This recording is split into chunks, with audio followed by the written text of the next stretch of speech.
Welcome to Samba Samba. Enjoy the video. In this video, I will explain how to change a Ford Fusion tire.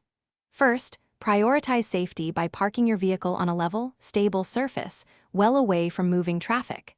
Engage the parking brake firmly and turn on your hazard lights to alert other drivers.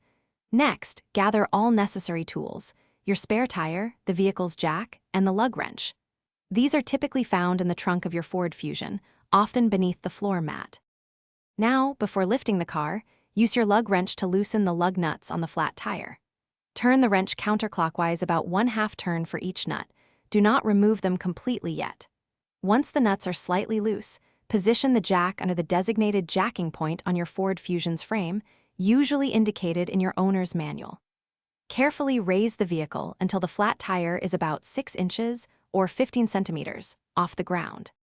With the vehicle safely elevated, you can now fully remove the lug nuts by hand. Once all nuts are off, carefully pull the flat tire straight towards you, off the wheel studs. Set the flat tire aside. Next, take your spare tire and align its holes with the wheel studs on the vehicle's hub. Push the spare tire firmly onto the studs until it sits completely flush against the brake rotor. Now, hand tighten all the lug nuts onto the spare tire.